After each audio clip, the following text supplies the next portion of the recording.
Xavier News.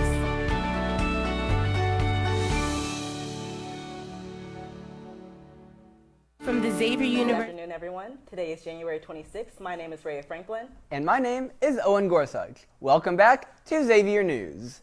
The spring semester is well underway, and Xavier students are feeling right at home. It already feels like the year is flying by. Welcome back, Musketeers, and good luck with the semester.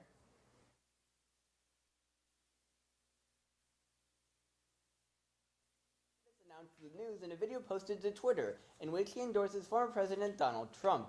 Nikki Haley and Donald Trump are the remaining Republican candidates. Actress Taraji P. Henson, who recently played Shug Avery in The Color Purple, revealed she may be leaving her acting career behind. During a Sirius XM interview, Henson said, "I'm just tired of working so hard, being gracious at what I do, getting paid fraction of the cost." She explains how the racial pay disparity amongst black women in Hollywood is nothing new. Henson has starred in numerous renowned films and series such as Empire, Hidden Figures, Think Like a Man, and What Men Want. Actresses Keke Palmer, Gabrielle Union, and Vivica Fox stand with Henson and continue to fight for equity pay. Last week, Sports Illustrated laid off many of its workers. While it was a shock to many, Sports Illustrated has been on a decline over the last 10 years. The magazine switched from weekly to monthly, and there have been several previous instances of layoffs. It is uncertain what the next step is for Sports Illustrated. The video game Powered was released this past Friday and has shocked fans around the world. The game has quickly become one of the most popular games of all time, reaching just under 8 million players in 6 days, smashing records on all platforms. The Pokemon team has issued a statement that they intended to investigate any acts that infringe on their own intellectual property rights. JP Morgan reports increased hacking attempts in their systems. Banks have experienced a rise in cyber attacks over the last few years. To combat this, JP Morgan and other banks are hiring additional technologists. The Ronald McDonald House is a place that parents help be with their children in a time of need. Here's Alex Sepulveda with more.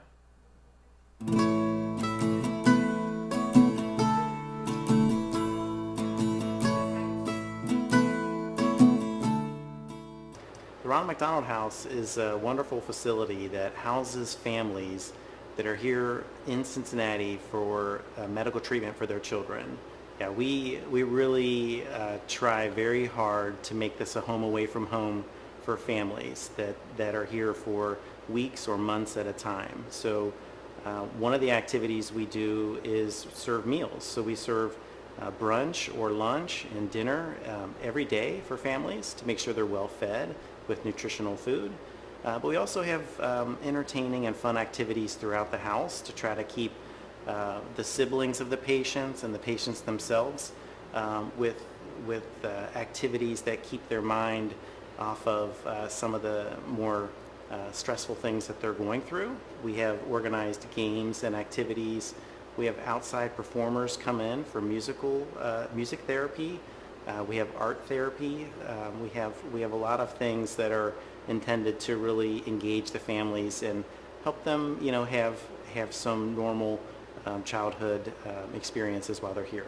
All the donations that come into the house come to the basement, and we sort through them and decide what we can use and what we can't use. We redonate what we can't use. She does most of the food donations, and I do most of the other miscellaneous toy and just general cleaning supplies or whatever other things are donated. We have to date the expiration date on all the food. Every person that works here, that volunteers here, becomes a part of our guest families community. So the fact that we have the largest house in the world right here in Cincinnati, I'm not sure if everybody understands or knows that, but it is such an amazing thing because people turn to our house for support and care. We become their home. There are kids here that say, "I want to go home," and they're talking about here at the Ronald McDonald House. So that's amazing for us because we can't change what they're going through. I mean, of course, if we could, we would, but we can't. But we can be here for them no matter what. They celebrate holidays, birthdays, anniversaries with us. We're right here for them. And we're now here for 177 families every night. And again, every reason that brings them here is some reason that most of the time they would have never expected in their lives. If you're here and you're with us, things are not going well for you. And I think everybody here in our house understands that, and that's what's really important, and that's what we hope the city and the community understands, because we could not do it without the help of the community. Every person has, the possibility to make a difference.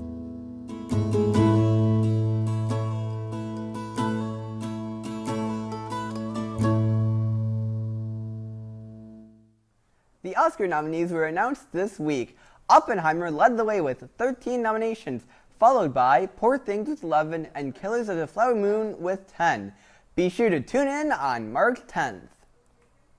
A 23-year-old woman stole 65 Stanley water bottles from a store in Sacramento last week. She walked out with a shopping cart full of $2,500 worth of Stanley cups.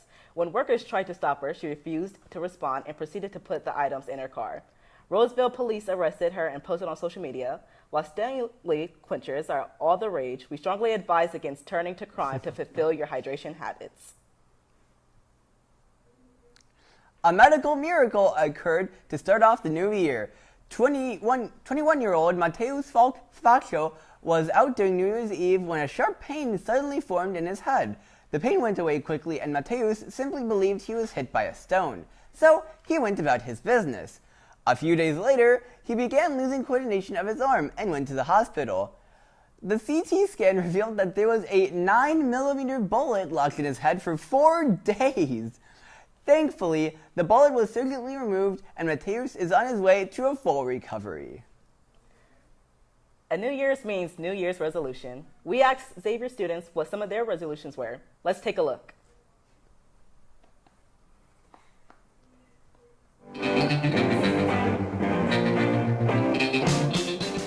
My name is Jaden Reyes, and your question of the week is, what is your New Year's resolution? Well, I kind of DoorDash almost every day, so I'm trying to cut it back a bit this year, so maybe like once a week. Have you DoorDash at all this week? I don't like to talk about it. We're starting next week. I want to read more plays. I'm a theater major, and so I think it'd just be good for me to expose myself in that environment. Have you read any plays yet? I've read a couple by Sophocles. Now, Brianna, what is your New Year's resolution? I want to practice better self-love for myself. That's really awesome. Mine is to just stay more organized with schoolwork and keeping a good balance of like friends and academics. My New Year's resolution is to probably just stay more organized with my school, so I want to be able to get my assignments done days early and study for tests a lot earlier than last semester. And how's it going so far? I'm keeping up with it pretty well. It's going good. That's amazing. My New Year's resolution is to read 100 books this year. Now, are you on track to do that? Yeah, I've read 10 books so far. Well, my New Year's resolution for 2024 is to spend more time with my family and my friends. As an international student, I usually spend my time way too focused on my studies and all of that type of stuff. And I realized I haven't spent too much time talking to my family back home. And so my New Year's resolution is to spend more time with them, contact them more often. My New Year's resolution is to do my homework. I actually didn't make a New Year's resolution this year because I told myself that if I really wanted to start something and be committed to it, I would just start it on a random day and it wouldn't have to be the new year. That's commitment right there. Now, Harrison, what is your New Year's resolution? I got 2 friends that are trying to run a marathon, and so they're training for it, and so I thought it'd be funny if I ran a marathon without any training, so I'm going to do that. Okay. Working on self-improvement, hitting the gym.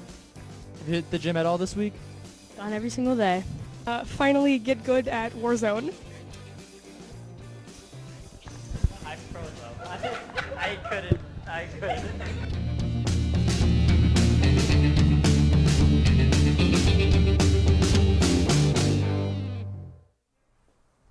So, Owen, what's your New Year's resolution? Well, for me, my New Year's resolution is just to take better care of myself. How about you, Raya? Probably just to get through the semester. Yeah. That's fair. Registration for the CFJ's Approach Retreat closes on Monday. The Approach Retreat is Xavier's introductory faith-based retreat rooted in Ignatian spirituality. The retreat takes place February 16th through 18th. Looking for things to do this weekend? Check out some of these Xavier events. If you're looking for a laugh, then head on over to the Kennedy Auditorium tonight at 9 o'clock to watch Xavier's oldest improv troupe, Don't Tell Anna's first show of the year. On Saturday, you can head on over to the Hub to check out the classes they have to offer. From cardio dance to cycling, there's something for everyone. And on Sunday, you can wrap up the weekend by watching the Xavier men's basketball team take on UConn in Gallagher for the watch party starting at 11:30 a.m. For more information on these Xavier events and more, head over to EngageXU. And that's all from the news desk. We'll be right back with the weekend report.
Hello, my name is Maite Delgado, and this is your Xavier Weekend Forecast. On Friday, we have a high of 59, and on Saturday, we have a high of 46, and on Sunday, we have a high of 43.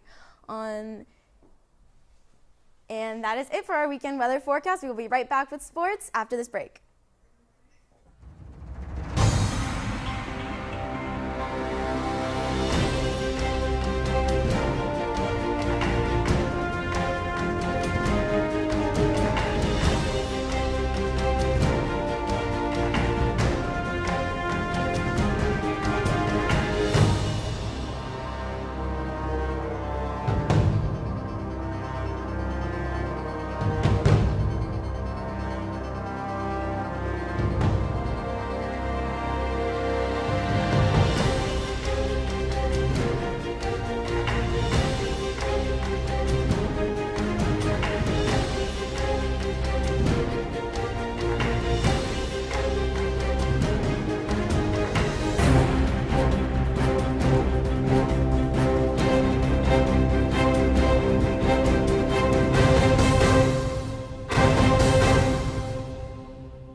Everybody, my name is Maite Delgado, and you're watching the Sports Report.